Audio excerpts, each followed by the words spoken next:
Will Jackson Holliday be called up right at the beginning of the season and make the team out of spring training? I think that's what a lot of Oriole fans and baseball fans are wondering right now, and I'm here to answer that question.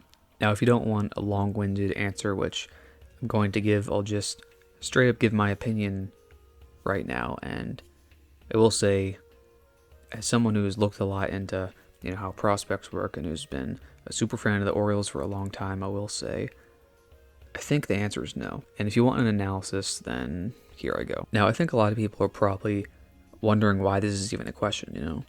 I think a lot of franchises would just say, he has nothing to prove. Who cares about service time? Why would he not just come up in the beginning of the season? Now, let's keep in mind that the Orioles are not exactly known for paying their top prospects.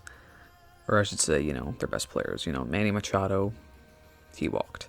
You can safely assume it may happen with the people on our team right now. But anyway, that was kind of a spoiler for later. Last year, he hit .323 with a .442 on-base percentage across, low A, high A, double A, and triple A. And so the thing about this is, I will say, although I don't agree, I think you could argue he does have a little bit to prove because he did only play 18 games in triple A. And in those 18 games, he hit .267 with a 796 OPS, and that is certainly not bad, considering he was new and he was 19 years old. So I'm not even gonna try to say that, because the thing is, his goal was to make it to Double A at the end of the season, and he got past that, and he said he wanted to make the major leagues, some point of this season. But I don't think he would have expected to make it right off the bat. Now let's look at what the Orioles general manager Mike Elias said about this. He said, quote, "I think anytime you're in AAA," and he finished there. He did not graduate AAA in 2023, but he played okay there. That puts you into the conversation when it comes to next season plans. Anyone who is playing well in AAA and that you like organizationally, that enters them into conversations on how to play in the 2024 Major League roster. I don't think he's an exception to that. The other factor is his particular case is he's so young, just a winter offseason at age 19. If you're not an Orioles fan, here's a translation. We don't want him to come up yet, or at the beginning of the season, because we don't want to lose a year of eligibility. His, saying that he hasn't graduated yet is slightly fair, but it is also kind of an excuse just to not bring him up. Now, I don't completely disagree with this. Now, let me just quickly read what I believe the rules are for this. So, in talking about eligibility or service time, if you are on the 26-man roster for fewer than 172 days, then you would maintain rookie eligibility for the following year. Meaning that if what I just said is true and Jackson Holliday is on it fewer than 172 days, he would not lose a year of service time. He also wouldn't be eligible for Rookie of the Year, I think, because he didn't play last year at all. You have to be called up before April 15th to be eligible for, awards, Rookie of the Year, stuff like that.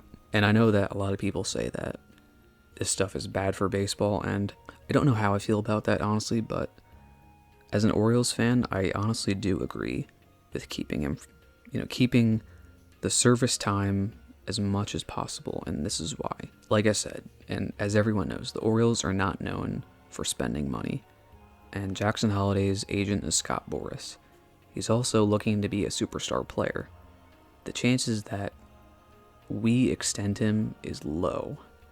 And Scott Boras said that we've asked about him, but, extending him possibly, that they talk with him basically every day, I think. That's what his quote was. Probably not true, but who knows. But either way, I think that the chances of us extending him, especially if he turns out how we think, are very low. So if we can have him for an extra year, I honestly agree with that.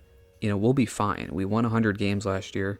Not having Jackson Holliday for a month is not going to drastically change things. Although I agree that it sucks that it works this way, I think that we just kind of have to do it because, Mike Elias isn't the one that controls the money, so he has to do the best job that he believes is the best move for being an Orioles general manager, which I think this would be.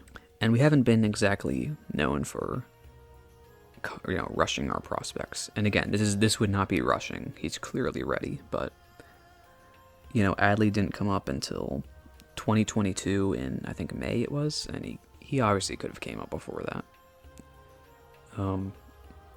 maybe Gunnar Henderson as well. I think that was an okay time for him to come up, but yeah. Another quote from Mike Elias is that he was asked if this will go into spring training, this decision, before any final decisions are made on Holliday, and he said exactly. So I think that the only thing that could change in spring training is if Jackson Holliday absolutely tears up spring training like he did last season.